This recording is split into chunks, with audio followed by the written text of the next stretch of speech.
When my son passed away, my daughter-in-law said, "Don't be dramatic. Pack your bags and learn to survive." I wiped my tears and lived in my car for 2 weeks. That's when my son's lawyer called with some good news. "I'm glad to have you here.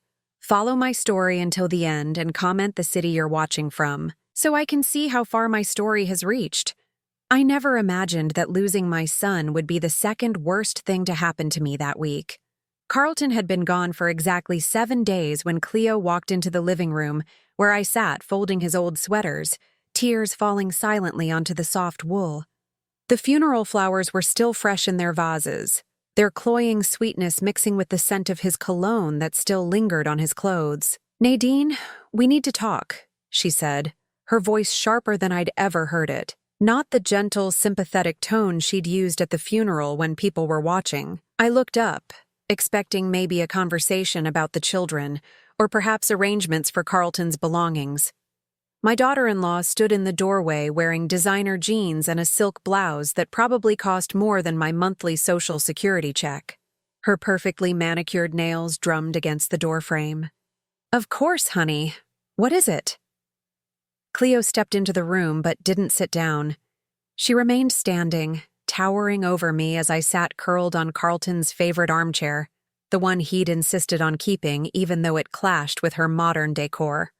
"I've been thinking about the house situation," she began, and something cold settled in my stomach. With Carlton gone, things need to change. The kids and I need space to grieve properly, and honestly, having you here is just too much right now. I blinked, trying to process her words. "Too much? You're always crying, always touching his things, always talking about him like he's still here. It's not healthy for the children to see their grandmother falling apart like this."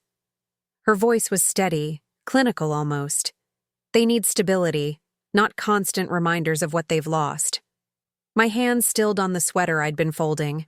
Carlton's favorite gray cardigan that he wore every Sunday morning while reading the paper. He'd worn it just 3 weeks ago, before the cancer took its final vicious turn. "Cleo, this is my home too. Carlton and I discussed this before he got sick. He wanted me to stay here, to help with the kids, to be close to family." My voice came out smaller than I intended. She let out a short laugh that held no warmth. "Carlton said a lot of things when he was medicated and not thinking clearly. The reality is that this house belongs to me now, and I need you to pack your things." The words hit me like a physical blow. I felt the air leave my lungs, and for a moment, the room seemed to tilt. "Pack my things? Don't be dramatic." "Nadine, you're a grown woman. Make your arrangements and learn to manage on your own. Carlton always said you were stronger than you acted." She paused, studying her reflection in the hallway mirror and smoothing down her blonde hair. "Besides, you'll figure something out. You always do." I thought about the small savings account Carlton had helped me maintain. Barely enough for a security deposit on a studio apartment. Certainly not enough for first and last month's rent in this expensive suburb where my grandchildren lived, where Carlton was buried, where my entire life existed. What about Emma and James? I watch them every day after school. I help with homework. I cook dinner. My voice trailed off as I saw her expression. "I'll figure that out. Maybe it's time they learned more independence anyway. Carlton babied them too much, and honestly, so do you." The casual cruelty in her tone made my chest ache. These were her own children she was talking about, the same children who ran to me when they scraped their knees, who asked me to read them stories, who called me their best grandma because I was their only grandma. Cleo's parents had never shown much interest in being grandparents. "How long do I have?" I managed to ask. "I'd like you gone by tomorrow evening. I have some people coming to look at redecorating Carlton's office, and I don't want any awkwardness. Tomorrow evening, 24 hours to dismantle the life I'd built here over the past 5 years, ever since Carlton had insisted I sell my little apartment across town and move in to help with the kids when Cleo went back to work. Where am I supposed to go, Cleo? I don't have anywhere lined up. Can't I have a week, maybe 2, just to find something?" Her expression didn't soften. If anything, it grew more impatient. "Nadine, I really need you to stop making this harder than it has to be. Carlton's gone. The situation has changed. You're not my responsibility, not her responsibility. After 5 years of cooking dinners she was too busy to make, of staying up with sick children while she traveled for work, of keeping this household running while she maintained her social calendar. After 5 years of being the grandmother who never missed a school play or soccer game, who remembered every favorite snack and bedtime story. I nodded slowly, not trusting my voice to remain steady. "I'll pack tonight." As I started to rise from the chair, Cleo's voice stopped me. "Oh, and Nadine? I'd appreciate it if you didn't make a big scene with the children. They're already dealing with enough trauma. The last thing they need is to see you having some kind of breakdown." That night, I packed my belongings in the same suitcases I'd brought when I moved in. It was shocking how little I actually owned. Most of the furniture in my room had belonged to the house, and I'd gradually given away or donated most of my possessions over the years, keeping only the essentials and a few precious mementos. I tucked Carlton's gray cardigan into my suitcase, along with a framed photo of him holding the kids on their last Christmas morning. I left behind the small television he'd bought for my room, the comfortable reading chair that had been his housewarming gift to me, the bookshelf filled with novels we'd shared and discussed over Sunday morning coffee. The hardest part was writing the note for Emma and James. How do you explain to an 8-year-old and a 10-year-old that their grandmother is leaving without making their mother look like the villain? How do you say goodbye without promising to see them soon when you have no idea where you'll be living or how you'll manage it? In the end, I kept it simple. Grandma Nadine had to move to a new place, but I love you both so much. Be good for Mommy. Love and hugs always. I left the note on their bathroom mirror where they'd see it in the morning, after I was already gone. I couldn't bear to face their confused questions or see their tears. Cleo was right about one thing. They'd already lost their father. They didn't need to watch their grandmother fall apart too. As dawn broke over the suburban street where Carlton had been so proud to buy his family's dream home, I loaded my car with everything I had left in the world. The trunk barely closed over my belongings, and the back seat held the few groceries I'd managed to grab from the kitchen: crackers, peanut butter, bottled water, things that wouldn't spoil. I sat in the driveway for a long moment, looking up at the house where my son had lived his last years, where my grandchildren were probably still sleeping peacefully in their beds, unaware that their daily constant had just vanished from their lives. Cleo appeared at the front window, coffee mug in hand, watching me with the same expression she might wear while observing a neighbor's yard sale. Making sure I actually left, I realized. Making sure I didn't change my mind and come back to complicate her fresh start. I put the car in reverse and drove away from the only family I had left, with nowhere to go and no idea how I was going to survive what came next. Now I'm curious about you who listened to my story. What would you do if you were in my place? Have you ever been through something similar? Comment below. And meanwhile, I'm leaving on the final screen 2 other stories that are channel favorites, and they will definitely surprise you. Thank you for watching until here. 2 weeks. That's how long a person can live in their car before the shame becomes almost unbearable. I'd parked behind a 24-hour diner on the outskirts of town, far enough from Carlton's neighborhood that I wouldn't risk running into anyone I knew, but close enough that I could still drive by the kids' school sometimes and catch a glimpse of them at recess. Pathetic, maybe, but those moments were the only light in my increasingly dark days. The first few nights, I'd convinced myself this was temporary. I'd find a solution, maybe a room to rent or a small apartment I could afford. I'd applied to 3 different senior living communities, but the waiting lists were months long, and the deposits were far beyond my reach. The few affordable apartments I'd looked at were in neighborhoods where I was afraid to walk to my car during daylight, let alone live alone at night. My daily routine had become a careful choreography of survival and dignity.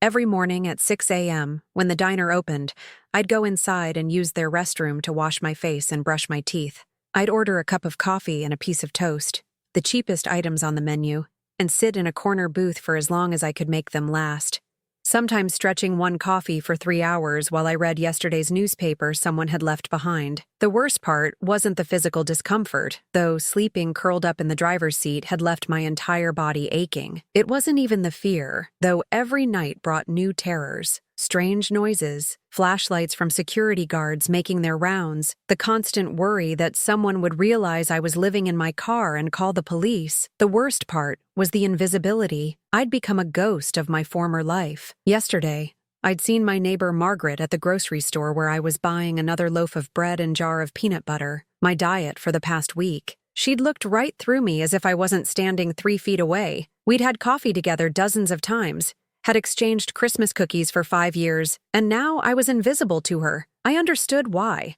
I looked homeless because I was homeless. My clothes, even though I tried to keep them clean in the diner's bathroom sink, were wrinkled from sleeping in them. My hair, usually neat and styled, hung limp around my face. I'd lost weight I couldn't afford to lose, and there were dark circles under my eyes that no amount of concealer could hide. But it was more than my appearance. It was like I'd crossed some invisible line that separated the housed from the unhoused, and once you crossed it, people couldn't see you anymore.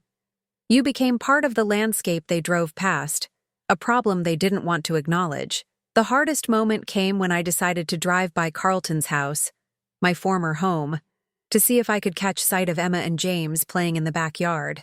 What I saw instead made my stomach clench with a mixture of rage and heartbreak. There was a dumpster in the driveway, overflowing with furniture and belongings. I could see Carlton's desk, the one where he'd helped the kids with homework every night. His bookshelf, still loaded with the novels we'd discussed over coffee, the comfortable recliner where he'd fallen asleep watching movies with the children on Sunday afternoons. And standing beside the dumpster, directing two men who were carrying out more furniture, was Cleo. She was wearing workout clothes that probably cost more than I'd spent on groceries in the past month, her phone pressed to her ear, laughing at something the person on the other end was saying. I watched as they brought out the small dining table from Carlton's office, the one where he'd set up his laptop during his last months when the stairs became too difficult. The table where he'd spent hours organizing family photos, writing letters to the kids for future birthdays he knew he wouldn't see. Cleo waved dismissively as they tossed it into the dumpster with a crash that I could hear from half a block away.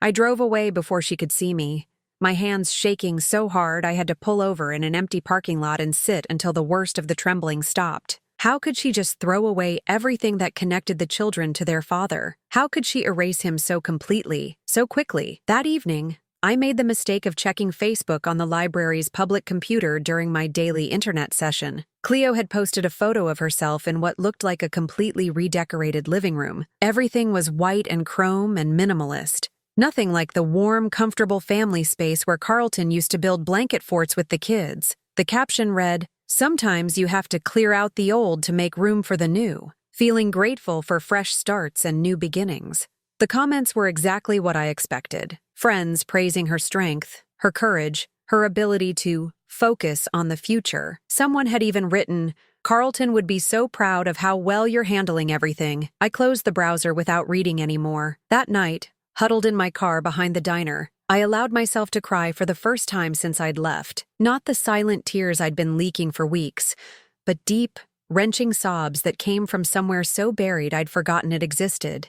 I cried for Carlton, for the grandchildren I might never see again, for the life I'd lost, for the woman I used to be. But mostly, I cried because I was starting to believe what Cleo's actions had told me all along, that I was disposable. That 5 years of love and service and sacrifice meant nothing, that I was just an inconvenience to be discarded when I was no longer useful. The crying jag left me exhausted, and I fell asleep slumped against the car door, my cheek pressed against the cold window. I dreamed about Carlton as a little boy, tugging on my apron and asking for help reaching something on a high shelf. In the dream, I was young again, strong again, needed again. I woke up to the sound of my phone ringing, a number I didn't recognize displaying on the cracked screen. For a moment, I considered not answering. In my experience lately, unknown numbers meant bills I couldn't pay or people I couldn't help.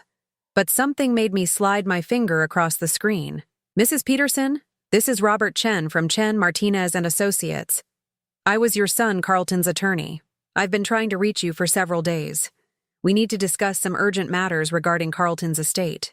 "Mrs. Peterson? This is Robert Chen from Chen, Martinez and Associates. I was your son, Carlton's attorney." My heart started racing. In my experience, lawyers calling meant problems. Medical bills, insurance issues, things I couldn't afford to deal with. I cleared my throat, trying to sound more put together than I felt sitting in my car behind a diner at 7 in the morning. "Yes, this is Nadine Peterson. I've been trying to reach you for several days. We need to discuss some urgent matters regarding Carlton's estate.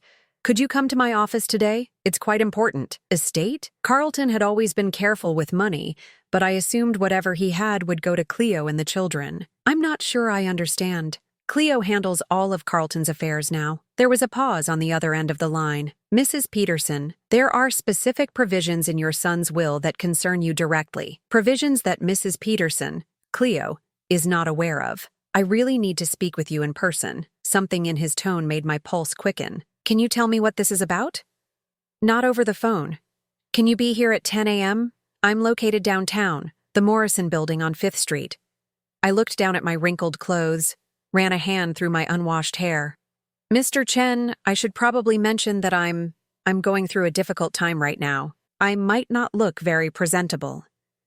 Mrs. Peterson, his voice was gentle but firm, please come as you are. This cannot wait any longer. 3 hours later, I sat in the most luxurious office I'd ever been in, feeling completely out of place. Robert Chen was a distinguished man in his 50s, with kind eyes behind wire-rimmed glasses. He'd offered me coffee, which I'd accepted gratefully. It was the first decent cup I'd had in weeks. Mrs. Peterson, before we begin, I need to ask you something, and please answer honestly. What is your current living situation? The question caught me off guard, and I felt heat rise to my cheeks. I'm between homes at the moment. His expression grew concerned. Carlton mentioned that there might be issues with Cleo after his passing. Are you staying with friends? Family? The kindness in his voice almost undid me. I looked down at my hands wrapped around the warm coffee mug. I'm staying in my car. I see. He made a note on his legal pad. And I expected judgment, but his face showed only compassion. Carlton was a very intuitive man. He anticipated this might happen. He pulled out a thick manila folder and opened it carefully. Mrs. Peterson, I need to read you several sections of your son's will. But first, let me ask, what do you know about Carlton's financial situation? Not much. I know he had life insurance through his work and the house, but I assumed it all went to Cleo and the children. Mr. Chen nodded slowly. Carlton came to see me about 8 months ago, shortly after his cancer diagnosis. He was very specific about certain changes he wanted to make to his will. Changes that he asked me to keep completely confidential until after his death. He pulled out a document and adjusted his glasses. Let me read you the relevant section. To my beloved mother, Nadine Peterson, who sacrificed so much for my happiness and well-being throughout my life, I leave the sum of $7 million, to be held in trust and managed by Chen Martinez and Associates until such time as Mrs. Peterson can establish stable housing and financial management. The words seemed to hang in the air. I stared at him, certain I'd misheard. I'm sorry, could you repeat that? $7 million, Mrs. Peterson. Your son was far wealthier than most people knew. He'd been making extremely successful investments for years, and his life insurance policy was substantial. I felt dizzy. But Cleo said, she said everything belonged to her now. Mrs. Peterson, may I ask what exactly Cleo told you? The words tumbled out. The expulsion from the house, the casual cruelty, the complete dismissal of my 5 years of service to the family. As I spoke, Mr. Chen's expression grew increasingly grim. Carlton specifically anticipated this scenario, he said when I finished. There's more to the will that you need to hear. He flipped to another page. In the event that my wife, Cleo Peterson, attempts to remove my mother from the family home, or otherwise cut off contact between my mother and my children, full custody of Emma Peterson and James Peterson shall immediately transfer to my mother, Nadine Peterson, with all necessary financial support included. My coffee mug slipped from my numb fingers, and Mr. Chen quickly moved to catch it before it hit his expensive carpet. Custody? But how is that possible? Carlton filed all the necessary paperwork months ago. He documented several concerning behaviors he'd observed in Cleo, her increasing focus on his life insurance payouts, her comments about starting fresh after his death, her apparent lack of emotional connection to the children's grief process. He pulled out another folder, this one thicker. Carlton also set up recordings of several conversations with Cleo during his final weeks. Conversations where she discussed her plans for after his death, including her intention to send you away and possibly relocate the children to be closer to her sister in California. He recorded her? With legal counsel's guidance, yes, Carlton was very concerned about his children's welfare. He'd noticed that Cleo seemed to view them more as accessories to her lifestyle than as individuals with their own needs. Mr. Chen opened another document. There's also a letter he wrote to you, to be delivered with this information. Would you like me to read it, or would you prefer to read it privately? My hands were shaking so badly I didn't trust myself to hold paper. Could you read it, please? He unfolded a sheet of paper covered in Carlton's familiar handwriting. Mom, if you're hearing this, it means my worst fears about Cleo have come true. I'm so sorry I couldn't warn you while I was alive, but I was afraid she'd turn the kids against you if she knew what I suspected about her true feelings toward our family. I've been watching her for months, and I've seen how she looks at you when she thinks no one is paying attention. I've heard her on the phone with her sister, talking about how much easier her life will be when she doesn't have to deal with Carlton's needy mother anymore. I know she probably told you that you're not wanted, that you're a burden. She's wrong. You are the most loving, selfless person I've ever known. You gave up your own comfort to help us, and I will never forget that. The money I'm leaving you isn't just an inheritance. It's payment for all the years you put our needs before your own. It's also my way of making sure you have the power to protect Emma and James the way you always protected me. I know Cleo will fight this, but I've made sure she can't win. You are their grandmother, and you love them in a way she never has and never will. They need you, Mom. I need you to take care of them. Don't let guilt or doubt stop you from claiming what's rightfully yours. You earned every penny, and those children need at least one parent who puts their emotional well-being first. I love you, and I'm sorry I waited so long to make sure you were protected. Your grateful son, Carlton. By the time Mr. Chen finished reading, tears were streaming down my face. Not tears of grief this time, but something else entirely. Relief, vindication, and underneath it all, a growing sense of power I hadn't felt in weeks. When can we proceed with the custody transfer? I asked, my voice steadier than it had been in days. Mr. Chen smiled. We can file the paperwork this afternoon, but first, let's get you out of that car and into a hotel while we arrange for more permanent housing. Carlton set aside funds specifically for your immediate needs. As we discussed logistics, I felt something shifting inside me. For 2 weeks, I'd been a victim of circumstances, of Cleo's cruelty, of my own helplessness. But sitting in that office, learning about the elaborate safety net my son had constructed around me and his children, I realized I wasn't a victim anymore. I was about to become the most important person in Emma and James's lives, with the financial means to give them everything they needed and the legal authority to protect them from their mother's emotional neglect. Carlton had given me more than money. He'd given me purpose, power,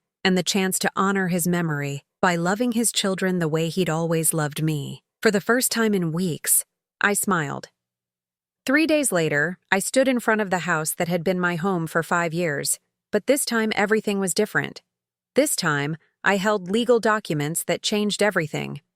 Mr. Chen had insisted on accompanying me, along with a social worker from the county and a police officer. Standard procedure for custody transfers, he'd explained. I'd spent the previous 2 nights in a comfortable hotel suite, eating room service and taking long, hot showers while Mr. Chen's office arranged for emergency housing assistance and processed the legal paperwork. I was wearing new clothes, nothing fancy but clean and properly fitted. I'd gotten my hair styled and felt more like myself than I had in weeks, but the biggest change wasn't visible. It was the way I carried myself. The quiet confidence that came from knowing I wasn't powerless anymore. Remember, Mr. Chen said quietly as we walked up the front path, let me do most of the talking initially. This will be a shock to Mrs. Peterson, and she may react emotionally. The police officer, a kind-faced woman named Officer Martinez, nodded toward the house. I can see movement inside. Looks like someone's home. I pressed the doorbell. The same doorbell I'd heard thousands of times, but never as a visitor with legal authority. Through the frosted glass, I could see Cleo's figure approaching. She was probably expecting a delivery, or maybe one of her friends stopping by to admire her redecorating project. The door swung open, and Cleo's expression went through several rapid changes: confusion, recognition, annoyance, and finally something approaching panic as she noticed the official entourage behind me. "Nadine, what is this? What are you doing here?" Mr. Chen stepped forward smoothly. "Mrs. Peterson, I'm Robert Chen, Carlton's attorney. We need to discuss some important legal matters concerning your children. May we come in?" "I don't understand. Nadine, why are there police here? Are you in some kind of trouble?" The irony wasn't lost on me. Even now, even seeing me with lawyers and official documentation, Cleo's first assumption was that I was the problem, that I was the one who had done something wrong. "Mrs. Peterson," Officer Martinez said gently, "we're here to execute a legal custody transfer. May we step inside so we can discuss this privately?" Cleo's face went pale, but she stepped back to let us in. The living room looked exactly as it had in her Facebook photos: sterile, expensive, and completely devoid of anything that suggested children lived here. Gone were Carlton's warm touches, the family photos, the comfortable furniture where the kids used to do homework and watch movies. "Where are Emma and James?" the social worker asked, consulting her clipboard. "They're at school," Cleo said automatically, then seemed to realize the implications of the question. "Wait, what did you mean by custody transfer? What is this about?"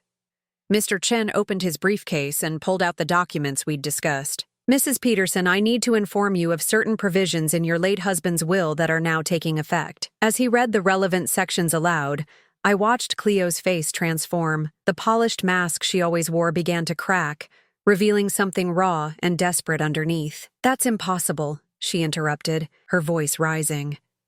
"Carlton never said anything about this. You're lying. I have all the original documents here, Mrs. Peterson, including audio recordings of conversations between you and Carlton where these concerns were discussed." "Recordings?" Her voice was a whisper now. Mr. Chen pulled out a small digital device. "Carlton documented several conversations where you discussed your plans for after his death, including your intention to remove Mrs. Nadine Peterson from the children's lives and potentially relocate to California." He pressed play, and Carlton's voice filled the room. Even after weeks, hearing him speak made my chest tighten with grief. "Cleo, I need to know what your plans are for Mom after I'm gone." Cleo's recorded voice was cold, matter of fact. "Carlton, we've talked about this. Your mother is lovely, but she's not my responsibility. The kids and I need space to heal and move forward." "Move forward to where?" "I've been thinking California might be nice. Fresh start, closer to my sister. The kids would love the beaches. And Mom? Your mother is a grown woman, Carlton. She'll figure something out." The recording continued, but I stopped listening to the words. Instead, I watched Cleo's face as she heard her own voice dismissing me so casually, discussing my future like I was a piece of furniture she needed to dispose of. When the recording stopped, the silence in the room was deafening. "How dare you?" Cleo whispered, and for a moment I thought she was talking to Mr. Chen. Then she turned to me, her eyes blazing with fury. "How dare you come into my home with these people and try to take my children? They're not just your children," I said quietly, speaking for the first time since we'd entered. "They're Carlton's children too, and according to his will, they're now my responsibility. You can't do this. I'll fight it. I'll prove you're unfit. You're homeless. You have no job, no money." Mr. Chen cleared his throat. "Mrs. Peterson, I should inform you that Mrs. Nadine Peterson is now the beneficiary of a $7 million inheritance from Carlton's estate. Her housing and financial situation have been completely resolved." The number hit Cleo like a physical blow. She actually stumbled backward, catching herself against the white leather sofa that had replaced Carlton's comfortable old sectional. $7 million? Her voice was barely audible, but the life insurance was only $2 million. I already received that. Carlton had significant investments and assets beyond the life insurance policy, Mr. Chen explained patiently. Assets that he chose to leave to his mother, along with custody of his children. I watched Cleo's mind racing, trying to process this information. I could see the exact moment when the reality hit her. Not only had she lost the children, she'd lost access to the money she'd probably been counting on. "This isn't fair," she said. And for the first time, her voice broke. "I'm their mother. I've taken care of them for years. Have you? The question came out of me before I could stop it. When was the last time you helped Emma with her nightmares about losing her daddy? When did you last sit with James while he cried because he missed his father's bedtime stories? Cleo's mouth opened and closed, but no words came out. When did you last cook them a meal instead of ordering takeout? When did you last ask them how they're feeling instead of telling them to move on because their grief was inconvenient for your timeline? That's not— I was grieving too. No, I said, my voice growing stronger. You were redecorating. You were planning your fresh start. You were throwing away their father's belongings and telling them not to be dramatic when they asked questions. The social worker looked up from her notes. Mrs. Peterson, the children will need to be picked up from school today. Do you have arrangements for their belongings? Cleo looked around the sterile living room as if seeing it for the first time. Their things. Their clothes are upstairs. Their toys. Most of their toys are in storage or were donated, Officer Martinez observed, consulting a report on her phone. According to the documentation we received, several boxes of children's belongings were removed from the house last week. I felt my anger building again. You got rid of their toys, their father's things, and their toys? I was trying to help them heal. Cleo's voice was desperate now. All those old things just reminded them of what they'd lost. Those old things were their connections to their father, I said. Those were the memories they'll need when they're older, when they want to remember how much he loved them. The social worker closed her notebook. Mrs. Peterson, we'll need to collect the children at 3:15 when school dismisses. Mrs. Nadine Peterson has temporary housing arranged, and permanent housing will be established within the week. As the official group began to file out to prepare for the school pickup, Cleo grabbed my arm. Nadine, please, you don't understand what you're doing. Those kids need stability, routine. I can provide that. I looked down at her hand on my arm, remembering all the times I'd reached out to her over the years, offering help, comfort, support, only to be politely but firmly pushed away. Cleo, I said gently, removing her hand from my arm, you had your chance to provide stability. Instead, you provided a hotel room service meal and a redecoration project. I walked toward the door, then paused and turned back. The children will be allowed to see you, of course. Carlton wanted them to have a relationship with their mother. But it will be supervised visits, and it will be on my terms. This isn't over, she called after me. But her voice lacked conviction. As we drove toward the elementary school, I felt a strange mixture of sadness and anticipation. Sadness for the family that Carlton had tried so hard to hold together, and anticipation for the chance to give Emma and James what they really needed. Not a perfect house or expensive clothes, but someone who would listen to their fears, honor their father's memory, and love them unconditionally. The way Carlton had always loved me. The first thing Emma said when she saw me waiting outside her classroom wasn't "Grandma Nadine" or "What are you doing here?" It was a whisper that broke my heart. "Are you real, or am I dreaming again?" I knelt down to her level, ignoring the curious stares from other parents and teachers. "I'm real, sweetheart, and I'm here to take you and James home. But Mommy said you went away because you didn't want to live with us anymore." Her voice was so small, so careful, like she was afraid the wrong words might make me disappear again. I felt the social worker's gentle hand on my shoulder, a reminder that I needed to be careful how I responded, that everything I said would be part of the official record. But looking into Emma's confused 8-year-old eyes, I couldn't bring myself to care about documentation.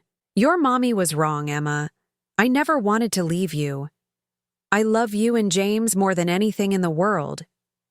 James appeared from his classroom down the hall, his 10-year-old swagger faltering the moment he spotted me. For a second, his face lit up with pure joy. Then he seemed to remember something, and his expression closed off. "Mom said you were mad at us," he said when he reached us, his voice trying to sound casual but failing. "She said that's why you left without saying goodbye." I looked between these two beautiful children, seeing the careful walls they'd built around their feelings, the way they'd learned to protect themselves from disappointment. In just 2 weeks, they'd already started adapting to a world where people they loved could vanish without warning. "James, Emma, I need you both to listen to me very carefully," I said, sitting down on the hallway floor so we were all at the same level. "I didn't leave because I was mad at you or because I didn't want to live with you. I left because your mother asked me to leave, and I thought I had to do what she said. But you're our grandma, Emma said, tears starting to form in her eyes. Grandmas aren't supposed to leave. You're absolutely right. Grandmas aren't supposed to leave, and I'm never leaving you again. The social worker cleared her throat gently. Children, your grandmother is going to be taking care of you from now on. She has a nice place for you to stay, and all the legal paperwork has been completed. James's eyes widened. You mean, we don't have to live with Mom anymore? The question hung in the air, and I realized that these children had been just as unhappy with their post-Carlton life as I'd suspected. They'd been grieving not just their father, but the warmth and comfort that had disappeared from their home along with him. You'll still see your mother, I explained carefully, but you'll live with me. We'll have our own place, with room for all your things and all your memories of Daddy. Can I have pictures of Daddy in my room? Emma asked immediately. Mommy put them all away because she said they made her too sad. You can have as many pictures as you want. We'll make a whole wall of Daddy pictures if that's what makes you happy. James looked skeptical. Mom said you don't have any money, and that's why you had to leave. How can you take care of us if you don't have money? I smiled, thinking about the conversation I'd had with Mr. Chen about how to explain the inheritance to children. Your daddy made sure I'd have everything I need to take care of you. He was very smart about money, and he loved us all very much. Daddy left you money? Emma's eyes were wide. He left me something much more important than money. Emma, he left me the job of taking care of his most precious treasures, you and James. The drive to our temporary housing, a furnished 3-bedroom apartment that Mr. Chen's office had arranged, was quiet. Both children sat in the back seat, occasionally whispering to each other, processing this massive change in their lives. When we arrived, I watched their faces as they took in the modest but comfortable space. It wasn't the showcase home they'd been living in with Cleo, but it felt warm in a way that house hadn't for months. This is your room, Emma, I said, showing her the smaller bedroom I'd already started decorating with some of her favorite things I'd managed to salvage. A few stuffed animals, some books, the nightlight that looked like a butterfly, and James, this one is yours. James stood in the doorway of his room, looking around at the twin bed, the desk where he could do homework, the bookshelf waiting to be filled. It's smaller than my room at Mom's house, he observed. That's true. Is that okay? He was quiet for a long moment. It feels warmer, he said finally. Like someone who loves me picked it out.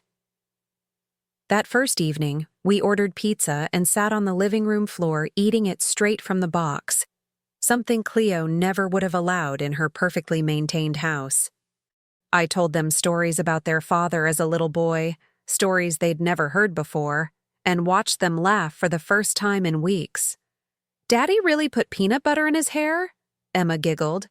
He was convinced it would make his hair grow faster so he could look like his favorite baseball player. Your grandfather was not amused when he came home from work and found Carlton's hair full of Skippy. What did Grandpa do? James asked, completely absorbed in the story. He sat your daddy down in the kitchen and spent 2 hours washing his hair with dish soap, and then he told him that if he wanted to be like his baseball hero, he should practice hitting and catching instead of experimenting with condiments. As the evening wore on, I noticed small things that broke my heart. Emma automatically started cleaning up the pizza boxes and napkins without being asked, something she'd clearly been trained to do to keep Cleo's house spotless. James kept glancing at the clock and asking if it was time for bed, as if he was worried about breaking some rule.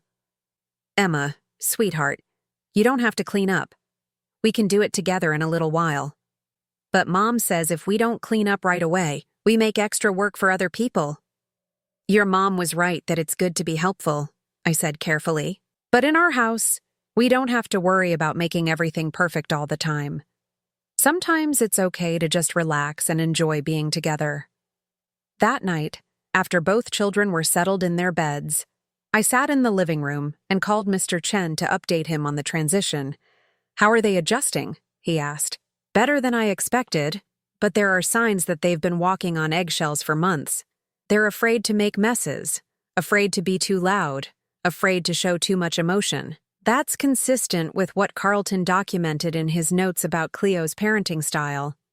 The good news is that children are resilient. With consistent love and patience, They'll remember how to be children again. Over the next few weeks, I watched Emma and James slowly come back to life. Emma started having tea parties with her stuffed animals again, instead of keeping them lined up perfectly on her shelf. James began leaving his baseball glove on the kitchen counter and his homework spread across the dining table instead of immediately putting everything away. They started asking questions about their father, not just the sanitized memories Cleo had allowed, but real questions about his childhood, his fears, his dreams, his sense of humor. I showed them videos on my phone of Carlton teaching them to ride bikes, of family barbecues, of quiet Sunday mornings when he'd make pancakes in funny shapes. "Daddy was really scared of spiders?" James asked one evening as we looked through old photo albums. "Terrified. When he was about your age, he called me screaming from the bathroom because there was a spider on the wall. I had to come upstairs and capture it with a cup and a piece of paper." "But Dad wasn't scared of anything," Emma protested. "Oh, sweetheart, everyone is scared of something. Your daddy was scared of spiders and thunderstorms, and the first time he had to give a presentation at work. But being brave doesn't mean you're not scared. It means you do what you need to do even when you are scared." These conversations were healing for all of us. The children were reclaiming their father as a real person rather than the perfect memory Cleo had tried to preserve, and I was remembering Carlton not just as the son I'd lost, but as the man who'd loved his children enough to protect them even after his death. But the real breakthrough came on a rainy Saturday afternoon, when Emma found me crying quietly in the kitchen while I made lunch. "Grandma Nadine, are you sad because of Daddy?" I wiped my eyes and knelt down to her level. "Yes, sweetheart. I miss him very much. Do you ever feel sad about Daddy?" She nodded solemnly. "Mommy said I shouldn't cry about Daddy because it makes other people sad too." "Oh, Emma." I pulled her into a hug. "It's okay to cry when you miss someone you love. Crying doesn't make me sad. It makes me proud that you loved your daddy so much. Can I cry with you sometimes?" "Always, sweetheart. We can cry together, and we can laugh together, and we can remember Daddy together." That afternoon, all three of us ended up on the couch, sharing memories and tears and tissues. For the first time since Carlton's death, his children were allowed to grieve properly, to feel their emotions without worrying about how it affected the adults around them. As James fell asleep against my shoulder and Emma curled up with her head in my lap, I realized that Carlton had given me more than money and legal authority. He'd given me the chance to give his children what they needed most: permission to be human, to feel deeply, to love without fear. And in doing so, he'd saved not just them, but me as well. 6 months later, I stood in the kitchen of our new home, a modest 3-bedroom house with a backyard where Emma could practice cartwheels and James could throw his baseball against the fence, and listen to the sounds of children being children. No tiptoeing around expensive furniture, no whispered conversations, no constant worry about disturbing someone's peace. Emma was upstairs playing music while she organized her rock collection, something that would have sent Cleo into a panic about noise levels and mess. James was in the living room, sprawled on the floor with his homework spread across the coffee table, occasionally calling out math questions for me to help him solve. These were the sounds Carlton had wanted to protect when he made his secret arrangements. This was the life he'd envisioned for his children: messy, loud, real, and full of unconditional love. The doorbell rang, interrupting my thoughts. Through the front window, I could see a familiar figure standing on the porch, and my stomach tightened with old anxiety before I reminded myself that things were different now. Cleo stood on my doorstep holding a small gift bag, looking more uncertain than I'd ever seen her. The past 6 months hadn't been kind to her. Word around town was that she'd had to sell the showcase house. Apparently, Carlton's investments and insurance money had been specifically structured so that most of it went to his children's trust fund and to me, leaving her with only enough to start over, not enough to maintain her expensive lifestyle. "Hello, Nadine," she said when I opened the door. "I was hoping I could see the children for a few minutes." "It's not your scheduled visitation day," I said calmly. Over the months, we'd established a routine, supervised visits every other Saturday afternoon, with the understanding that any changes needed to be discussed in advance. "I know, I brought Emma something for her birthday next week, and I thought maybe we could talk." I studied her face, looking for signs of the manipulation that had once come so naturally to her. Instead, I saw something I'd never seen before: genuine humility. "The children are doing homework," I said, "but you can come in for a few minutes." She followed me into the living room, where James looked up from his math problems with a polite but guarded expression. "Hi, Mom." "Hi, sweetheart. How's school going?" "Good." I made the honor roll again.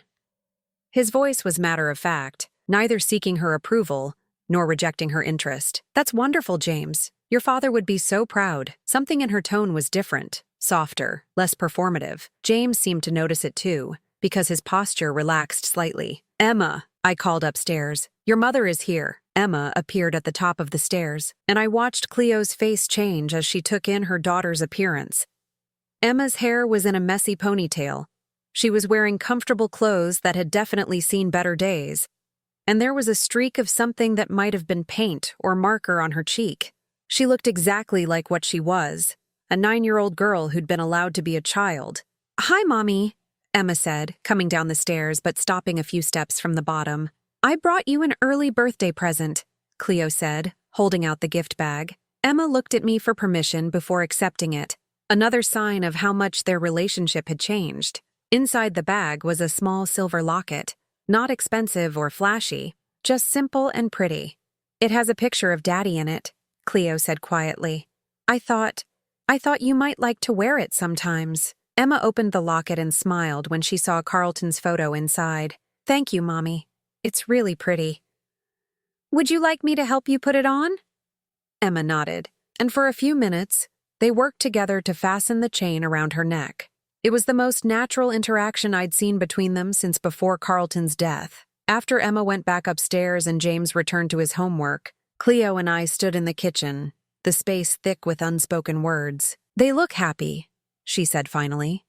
"They are happy. They're allowed to be sad sometimes too, which is equally important." She nodded slowly.